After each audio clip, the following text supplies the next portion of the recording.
Hi, everybody. Thank you so much for joining us in episode 23. This is a very special episode, and you're currently watching The Climb, which is a digital mastermind production. Before I get into everything, please go to digitalmastermind.com if you'd like to join. It's the best group for agency owners and anybody that works in the marketing field today to grow their firms and agencies. So check out the website, shoot us an email, and we'd love to have a chat with you, see if you'd be a great fit for the group. I'm sure you will. Today's topic is your brand inclusive? This is an opportunity to listen, learn, and understand how we can all be better brand ambassadors for our clients, no matter what industry that they're in. And today we're going to be talking about a lot of things. Of course, marketing. Today we're going to also be talking about Black Lives Matter and how messaging in today's environment can be the best it possibly can. And we have one of the best people to talk about that, and that's Will Shelton. So before we get into all that, I want to do a little bit of a chat here with my partner in Climb, Dave. Dave, why don't you go ahead and join us? Ooh, how's it going? There's our guest. You're giving it away early. I mean, yeah. you gotta bury the lead a little bit. So Dave, today's a very special episode. So based on being more inclusive with brands, when I bring that up, I mean, what's there for you? I mean, I'm honestly more in a position to listen and learn. I mean, I need to understand more of how I can support my clients and their brand message to fit the, I guess, new narrative or whatever you want to call it, the new normal. But I mean, today I'm in a listen and learn mode. Yeah, I'm with you. I think there's not a whole lot that we can say other than, we need to hear from somebody who we couldn't find a better guest, somebody that's as experienced as Will is on this. And I think there's 2020, whether it's been COVID or the Black Lives Matters movement, what's going on right now. I believe it's a year of humanity, right? Looking at the way that we view our lives and we view the people around us. So I don't know what more I could say on this other than let's get Will in here so we can start asking him some questions and he can fulfill and educate us based on our topic today. Sure. All right. Well, Will Shelton, everybody, thank you so much for joining us. Hey guys, how are you doing today? Thanks for having me on. Oh, doing well. No, thanks for being on. So before we get into everything, I'd like to give our audience a view of your climb, essentially, where you've been and where you are today. And you started, and then correct me if any of this stuff is wrong. So I'm going to run through these things and you're like, all right, hey, I want to add some more finer points. You owned a hair salon for 10 years. Then you started WP Integrated Marketing. That was 23 years ago in 1996. And then doing that, now you reach over 100 million consumers annually through your network of over 100,000 African-American salons and barbershops nationwide, right? And not only do you offer integrated marketing services, you also work with multicultural departments to provide them with a proven roadmap for success as it relates to communications, right? And in doing that, you've worked with major brands such as AT&T, Universal Pictures, ABC Television, Fox Networks, NBC Universal, Warner Brothers, TV Land, TNT, TBS, RCA Records, Lionsgate, and Comedy Central, right? And now we have the honor of speaking with you today. Yeah, that's all true. It's all correct. It seems like it went by so fast. 23 years. I'm like, whoa. Right on. All right. So first off, this is this is where we're coming from, right? This is should I say African American or Black? I'm literally just going to start in the most basic way as I ask some of these questions. Either way is fine. I'm fine because when I do my things, either way is fine. Okay, cool. Right on. All right, so let's jump right into it. So there's a movement going on right now that's affecting the entire nation. So for our audience, how would you like to put that in words to create the context for everyone here? Yeah. Well, what's been going on is first you had the COVID-19 that put everybody under shelter and quarantine. And then shortly thereafter, here you have the second pandemic which is the civil unrest, which is the Black Lives Matters movement. And that, I think the lid really came off after the George Floyd incident, and people were just outraged by it, black and white. And I've been around for a while. I've seen riots and protests all the way back to the 90s, and this is the most comprehensive, strongest movement I've ever seen. So that's the context that we're dealing with now. Is like it's the pandemic within the pandemic. Perfect. Thank you. No, that's a great way of framing it. And then with that said, right, and companies want to be involved, agencies want to communicate for their companies. There's on a personal level, people want to, understand, how they can support.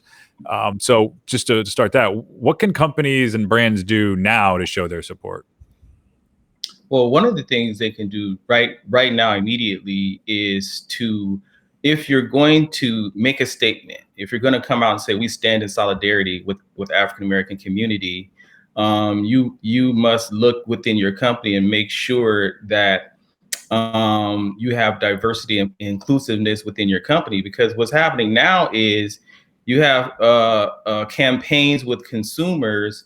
One of them is called Pull Up and Change, where they're holding companies accountable. And what they're doing is they're just looking under the hood, and they're doing a 150-point inspection. They're checking the oil, the odometer. They're doing an MRI on your company to see from top to bottom if you have diversity. So if you chose to step out there, they're going to really do a deep inspection on your company to see what's going on. So first, you need to make sure all your P's and Q's are covered. And if you haven't done anything, if you don't have the diversity, at least you should have a plan of action, and you should be very transparent about it and let the consumers know what you're doing to change, how you're going to change it, the time frame you're going to change it, and then you start to work from that point of view. Got it. So when it comes to this, the company or this other group, I'm assuming, that is doing the 150-point inspection, if you're making a claim, what are they? What's out there? It's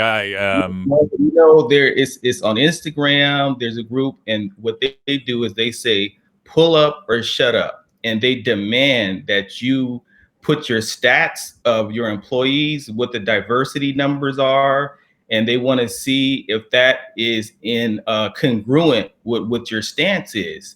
And so this campaign, this Instagram page, garnered 100,000 followers in 7 days from this. Wow. You can go check this out. I was amazed. And the companies from Nike to all the fashion brands, makeup brands, they actually put their information on there for them so that the consumers can see, because no one wants to get boycotted at this point. And it's just important at this climate, with the hard times and the hardships that African Americans have had, trying to get into the boardrooms and trying to get promotions. And, they've been dealing with a lot of different microaggressions inside of companies for decades. So they're just tired of that, and they don't want it to just be a statement or just a banner in a booth and you just put the tape and gauze on this and go away. What is a good diversity rate? A good diversity rate is probably because we have probably a 12-13% population of African Americans in the country. So a decent one would be maybe 12-13%. That's a good way to taking this number and this number. Do you want to be on that? That makes complete sense. Okay. Right on. And then, let me ask you. Let me ask you. We saw last week the big thing around social media and marketing was the Blackout Tuesday, where everybody was putting a black square on their social media. And, you were just talking about 150 inspection points, and people want to say put up or shut up. Was the Blackout Tuesday for brands? Was that the right thing for them to do, to jump on that bandwagon, or should they have waited learned a little bit more about the movement before they put themselves out there? I think for that day, that was good. I think it's equatable to the Juneteenth campaign where a lot of corporations are saying that's a paid holiday now. So I think that was a good first move for them to get involved, is to stand in solidarity with the blackout date. That was good. Have you seen any like disingenuous things from companies where you're like, okay, like that's, you know, like they could have done better. They could have hired Will Shelton. Yeah. Yeah, I've seen a couple of things out there where it just looked like it was like a copy and paste type of statement that really didn't have any authenticity to it. I can't remember the exact brands that did that, but for the most part, most of them put up some really good solidarity statements. And I think they've been learning from that point, because what happened is they saw a lot of brands miss the mark, and a lot of them are just afraid and petrified to miss the mark. And that's why, you know, I've been counseling them about what they should do and what steps they should take and what commitments that they should make. Yeah, and I think that's the thing. You hit it on the head, like fear, like even just full transparency. I'm worried here because one, I don't want to insult, and there's like a cancel culture that's out there right now where, like you said, the put up or shut up. There's people that are literally just waiting in the wings to pounce on something. And yeah, it's, you know, I'm like scared, like, all right, well, what can I say? What shouldn't I say? You know, it's so and I want to just thank you again for being on here. And yeah, I guess, what are your thoughts on that? Yeah, I mean, you know, and I know how you feel. I mean, you feel like my show could get canceled tomorrow because you know what I'm saying? Like all That's their followers. true, no matter what, though. I mean, even if it's one that can happen, right? Your numbers just. But I mean, you know, I see it in what I talk to companies about. When I address this with them, I say, first of all, you're in good counsel, because I'm an African American male, I'm an African American consumer, and I'm an African American marketer. So you have the trifecta. So you know, I can put some of your concerns to rest right up front. And I just let them know that if you're honest, if you say what's authentic, if you really want to make the change, if you really want to begin again, because really you can't change what's going on inside your company by going outside of your company. You have to look within, and you have to look at the culture of your company, and from the top to the bottom, you have to make those changes. So that 150 point inspection, whether it might seem super abrasive at the start, that's essentially what you want companies to do for themselves. Yeah. Yes. I mean, there is no other way to deal with this. If you want to heal and you want to deal, you really got to deal with this deep within. It's like in your soul. Like you have to look at what's been permeating, you know, for all this time. Why are these employees upset? Or the ones I didn't even know were upset. There's employees stepping up because they were afraid to say something before this happened, because they didn't know if they would get shut out of promotions, and they didn't know if they would be going to be looked at as that Black employee that's just complaining. So you had a lot of people that were suffering. You know, a lot of people were like I would call the same valley of suffering together. And there were some subconscious things, unconscious biases, as well as things that were just overt that have been going on. So I really tell companies, you really got to do soul searching first. And then that's when you start to make your plan. Talk to your employees, you know, sit them down, ask them what is their concerns, what do they need now, you know, what have they been going through. So there's an irony in there, like the way that I feel right now of being nervous and talking, there's people that have been holding that in for quite some time, right? And that's essentially what we're creating, the dialogue and the space for these types of conversations now. Exactly.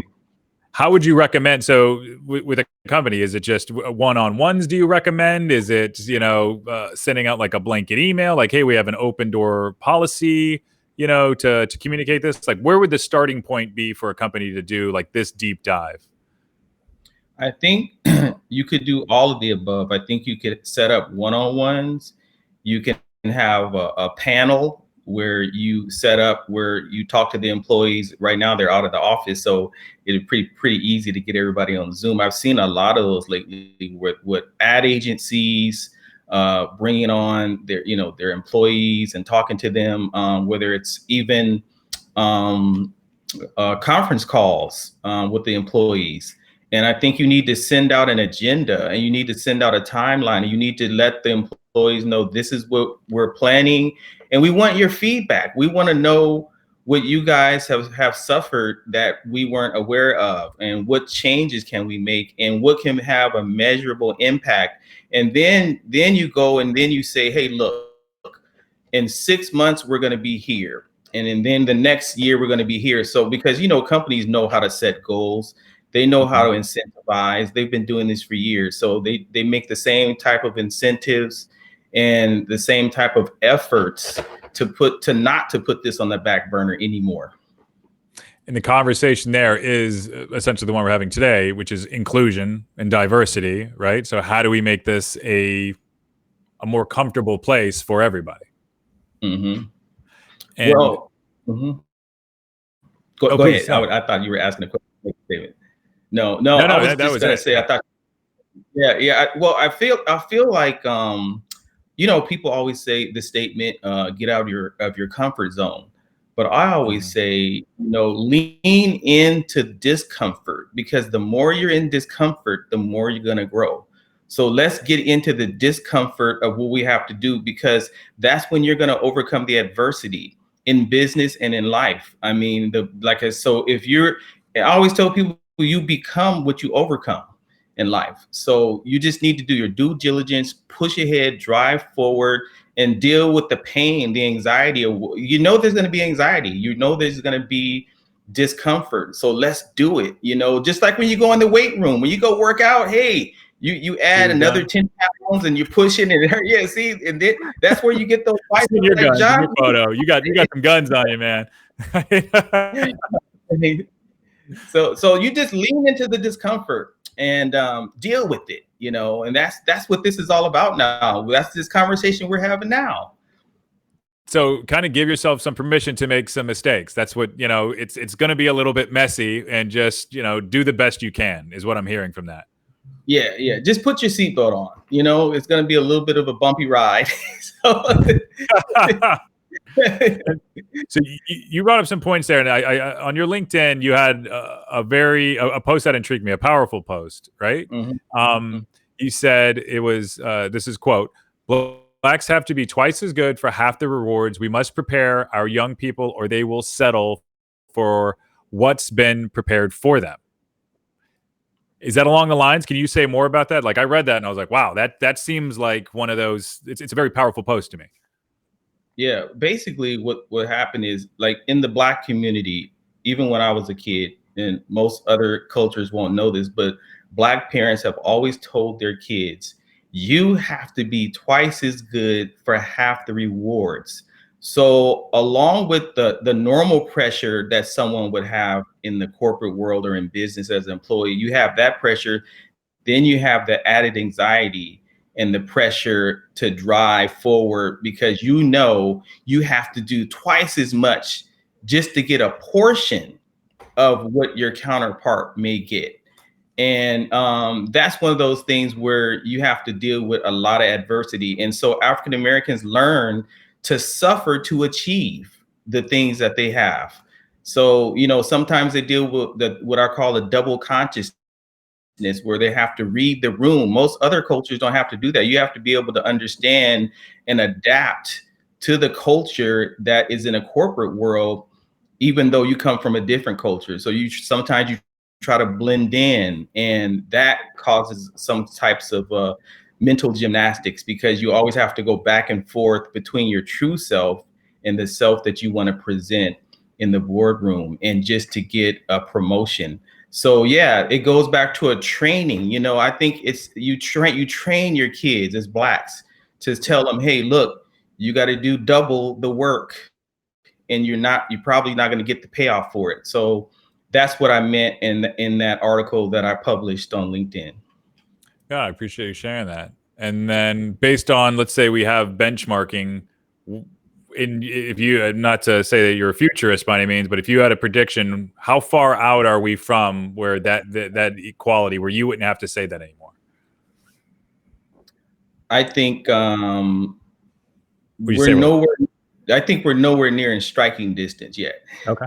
I think we're on the early side of it, and if this momentum continues, the thing is, this momentum has to continue, and these talks have to continue, and the companies have to be what are held accountable. So I believe it's the accountability and the transparency that's going to drive this forward. No one's going to be let off the hook anymore, and you can see that today. So I think we have a long way to go. I mean, it could be, I think in the next 36 months, we can see a dramatic change, though. I believe so. I believe if this keeps up in the next 36 to 48 months, we're going to see some dramatic changes. I hope so. My concern with something like this is the novelty will wear off, where it's not going to be at the forefront right now, where we're not going to continue the conversations like we're having today, because I think it's experience with people, right? So you have, different, people that are together, and the more that they can experience each other, the more that they realize that we're all humans and we have more in common than not, right? So yeah. And I don't know, this is me just getting a little bit waxy philosophical, but that's what I would love to see is like, all right, maybe this is a question for you. How can we keep these conversations going? How can we keep these on the forefront? I think if we just don't let our foot off the gas. I think if we don't put our foot on the brake, which I don't think people are, because now it's not just blacks that are standing up. There's all other nationalities. I mean, you see who's protesting. It's everybody out there, different countries. Mm-hmm. So that's why I see this as a very different movement. And I think that this is going to yield from the perseverance of the people continuing to push on. I think it's going to yield dynamic results because people aren't going to let anyone off the hook anymore. And I'm hopeful that it keeps going too. I think of it, I say, look, sometimes I look at it and say, man, what if people, get a little complacent again? But from what I'm seeing now, this is just a very different climate, a very different tact. And the climate is just so different because you have multiple things going on. The sand is shifting underneath all of us, and we don't know which way it's going to go. So insofar as, let's say that companies hiring more African Americans and people of color, what do you recommend there being a diversity officer? I've seen that. Is it how can they pull in more talent from a more diverse talent? Like, how can they go about working for that? Well, I think you need diversity for the diversity. I think you need that. And I think I touched on this in my article, is that you need to develop a pool of talent that's young. Like, a lot of times you get interns and they're already in college, they already chose a major. You need to go down to the 8th grade, to the 9th grade, to junior colleges, and you need to have career days, and you need to start talking to these students that don't know how to get into advertising or marketing or certain industries, and letting them know that they have these options. And there's already been talk about this. Why should you have to have a degree for marketing or advertising when it's really the degree of your talent that matters more than the degree on paper? You've got the young people out here with 200,000 followers on their Instagram that are better media planners than the creatives at these agencies. Right. I like that. So yeah, you could potentially go scouting that way. That's a great call. Looking at Instagram accounts if you want somebody for your social media. Yeah, and also I would say, look at it like baseball or basketball. You have your major leagues, then you have the minors. So you have a minor league of talent, and you start to bring them up to the majors. That's how you can do it. So at a young age, I mean, is this something that needs to be instilled in high schools where this conversation starts, where you have, and it's like, all right, so somebody donating time to high schools, like, hey, I'm going to go speak at high schools, and this is a problem that we're working on, and having more agencies speaking to our world, is that something that they should begin implementing? Yes, and I'm kind of at the infancy stage with that. I've been talking about that for years, but in these conversations that I've been having with these agencies and brands now, that's what I'm talking about, bridging the gap from where you can get these young people early on. And a lot of these kids, remember, they're wired for this. They were born to be creative, to be advertisers. They just don't know that these careers and industries exist. So there just needs to be a bridging of the gap, and that's what I'm working on now. Oh, it's fantastic. Yeah, I'd love to follow that and see how we can implement that here in and we have two markets, one in the Jacksonville market, one in the Tampa Bay market. Yeah, because I think mentoring is a very important thing. So, Will, Yeah. I'm a big proponent of, I'm a programmer by trade, and I only have an associate's degree. So I've been a big proponent my whole career about college isn't necessary. And when I think about, we talk about diversity and everything, but I think we're going into a situation over the next decade or two where college is no longer going to be required whatsoever. Couldn't that be the great equalizer? Because college is a gateway. And when you break down the gateway and you're now just looking at talent, because I think talent overrules all, now we're in an era now where employers aren't just looking at where you graduated from and what, school you're coming from. It's what can you do for me? What are your thoughts of just college in general over the next decade?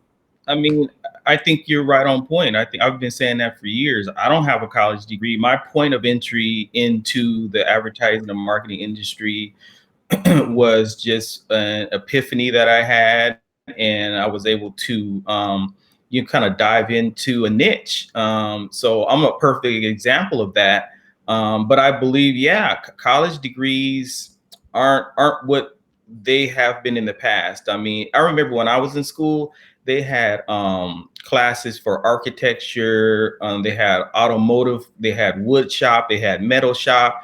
So they had those careers, and then they had college careers. So they had two tracks back then, and then they just cut the funding for all that. So that did exist at one time, and then I was in high school in the 80s, and then that was all wiped out. So now I think things are going to be kind of rearranged again, and those things are going to be brought back to the forefront.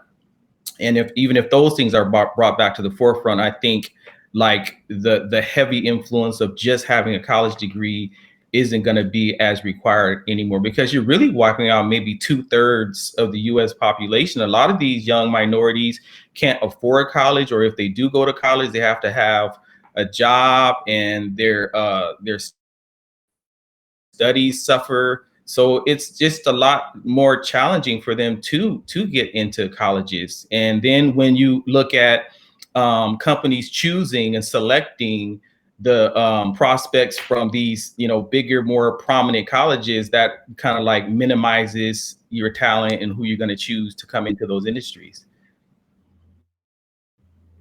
Yeah, I agree with that. As an employer, I mean, the only thing I look at, if they've had any job, at least one job, then I completely ignore their college and I look at their first job experience. Like once you're in the industry, that's all I care about. Yeah. I think there was interviews today. Oh, go ahead, Will. Yeah, I look at too, like the drive, the tenacity, the commitment, the devotion, the character, the integrity that person has. You can't teach that. You can't teach integrity. You can't teach drive. Those are the things you can't get a degree for. You either have it or you don't. You can teach them the trade. Yeah. Yep. Sure. That same thing. You're kind of echoing what I was going to say when I was on a call today. College isn't something I worry about. It's the character, right? And then how hungry they are. Because you can't, like you said, you can't teach hunger.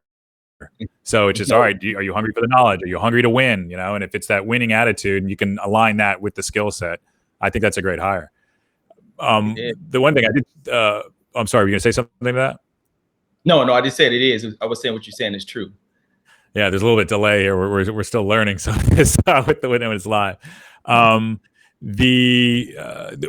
I find interesting though is if we could figure out a way that with companies that they build up that farm system, so we don't have to worry about all just relying on the schools. That's what taking away from this call is something that I'm going to look into, the mentoring side of it. So I really appreciate that. Mm-hmm.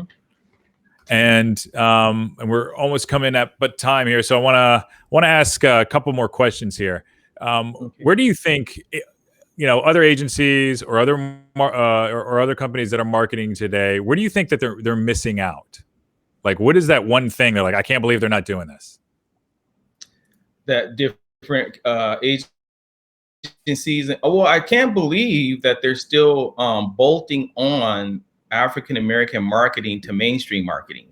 You should be leading with African American multicultural marketing, because they're the outsized influencers. What they wear, what they think is cool, travels out into mainstream. So there are some companies that have been doing it, like P&G and McDonald's and Coca-Cola. They've been doing that for years, but I can't believe there's companies that are still bolting on these strategies instead of building them in to the strategy at the beginning. And understanding that, look, the buying power of African Americans is $1.3 trillion per year. That's huge for you to leave on the table. Imagine, even if a company had a record year in sales for mainstream, look how much money you left on the table if you left out African American marketing. And what are some things that would alienate, like some of the companies? You don't have to name companies, but like, what are some of the things you're saying? Like, I can't believe they're still doing that.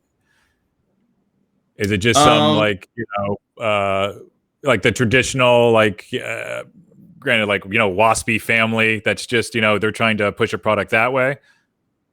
Yeah, I think if you just had like a Black character or an actor in the commercial itself. But I think the key thing is what they're not doing is real, authentic, resonating content directly to that consumer. It has to be culturally relevant. And that's the key here that a lot of companies are missing, the culturally relevance of the campaign that has to be there, that you're going to really reach that African American consumer with, that resonates. Gotcha. I think it's just speaking to the authenticity side, like you said earlier too. When I see some of these ads, I'm like, that's so disingenuous. You know what I mean? Like, I can't believe they put that together. Like, who approved this? Yeah, exactly. Yep. Who didn't disapprove it? Right. All right. So, is there anything that I didn't cover that the world should know? I think you covered pretty much most of it, but I would say, these companies just don't be afraid to step out there, as long as you have the right person at the table with you, someone that's African American or diverse. I'm talking about in these times of the solidarity movement. Fear is only false evidence appearing real, is really what it is. And I understand they're petrified. But you think if you don't do anything, what's going to happen? It may be worse than if you do something that has a real impact. So I think that companies should be ready, and they should sit down and put a real plan of action together and work from the inside out, not from the outside in. I love that. And then, is there anything that you would like to promote? This is your space. Yeah, basically, I'd like to promote now. Basically, what I'm doing is consulting with major brands and agencies that really want to deliver a measurable impact and a real commitment to the African American communities. My company is uniquely positioned. I help African American small businesses every day, and that's what my company does. So I'm right on the ground with them in a grassroots way. And I can really assist and support any company that really wants to make a commitment going forward, and how to do that and why to do it, and to do it with the right authenticity. And that's what I'm doing now. And I've pivoted during the pandemic to do that. I had to look at my company and say, what could I do to work within my space to help recover and help to these businesses rebuild again? So they can reach out to That's smart. Yeah. No, I think that's smart. And how can people get a hold of you? They can reach me at my website, will with one L at willpowerent.net. They can DM me, direct message me on my Instagram, which is I am the letter M, I am willpower with one L. Perfect. Fantastic. And we'll also add some of your contact info into the show notes. All right. Well, thank you so much for joining us. And yeah, you're a new member of the Digital Mastermind Group. Glad to have you in there, and look forward to staying connected. Can't say enough. Thank you. All right, definitely. Thank you for having me on. I appreciate it. Our pleasure. Awesome. All right. Well, take care now. All right, thanks. All right. So, how do you think that went, Dave? Oh, I think that was way better than I thought. We were going to end up with some really awkward moments, and really, he just laid it out in a very kind of prescriptive manner of like, it's not that scary. Just do it. Just step forward and do it. And I thought that was really, it was really straightforward. And it made me. I mean, the whole time I was sitting there thinking of like, what are the next steps we're going to do? You know how I always talk to you about when we have these shows and we learn something from our guests. The instant we're done with the interview, I'm already starting to think, all right, what are we doing for Oyova? What's our next step? So already thinking. Yeah, I love the feeder program based on taking young talent on. There's a nonprofit that I'm associated with, as well as just thinking like, all right, how can we educate kids in high school about the opportunities that are out there? And you and I both have the same feelings about college. Like, it's not always the best thing for everybody. So that was in direct alignment, with some of our beliefs. So we partner with a local code academy because they're teaching code. We do a lot of development, so we partner with them. I actually just started volunteering for the local county, it's like an IT consortium where people from the industry around the city are going to come talk to the kids at the high school, give them some advice. Signed up for that like end of January, and then boom, COVID just knocked it right out of there. So I didn't get a chance to do anything with that yet. But once we open back up, I'm excited about that because, and I don't know if you know this about me, but I did teach a community class couple like 15 years ago, and I love it. I love teaching people how to code and what they can do with it, because the STEM fields, you can go anywhere with talent. You don't need a piece of paper to get a great paying job. Was it like a community college or something, or was it just like a community, like you just local library? Oh, right. No, it was a community center, so it wasn't a college, but they wanted to, people were asking for it, so they put out a flyer looking for someone to teach a class, and I was like, sure, I'll do it. Yeah, so I love that. I think that's some of those are actions I think that we could take today to create more exposure, personally to help out as far as the messaging too. I think he laid out a ton of salient points on how companies can move forward. I think at the end of the day, the best thing to do is hire Will, right? Have Will's company lay out essentially what you should do. I think it's silly for somebody, if they're white, to just make a bunch of guesses on how things should be communicated from that point of view. All right. I thought that was a fantastic interview. It was. All right. Do you want to the Syracuse topic? Here we go. All right, everybody. Today, the Syracuse topic is, I think it's authenticity, right? We touched on it a little bit today with our new friend Will, but I see whether it's brands or companies or even people being inauthentic, and a lot of it, I think, stems from some places fear and being concerned that they might say the wrong thing. Other people just trying to say something to fit in, and there will be a tampering of how somebody really feels about a situation. I think getting all those things out is really important. And if you're scared to say something or fearful, I think that's important to also communicate those things. Not only does that create better work environments, but I think it also creates better relationships when people know how they feel. And it also creates better communications when we really dig into the emotions that we want to communicate.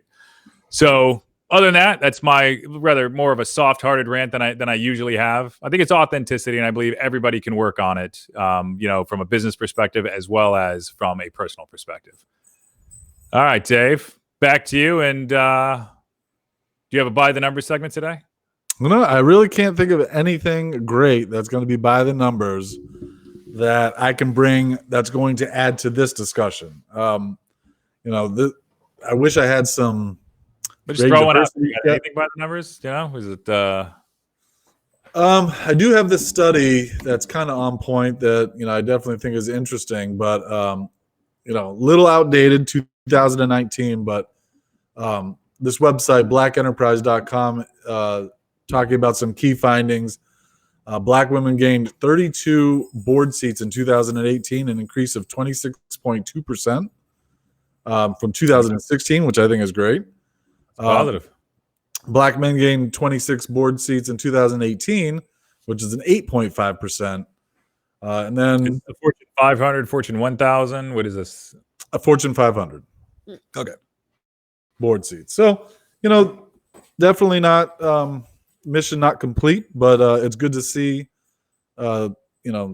those, Black women and men gaining traction in the boardrooms, because I think some of the things that Will was saying is that while it has to be bottom up, I think top down leadership is really got to be key here.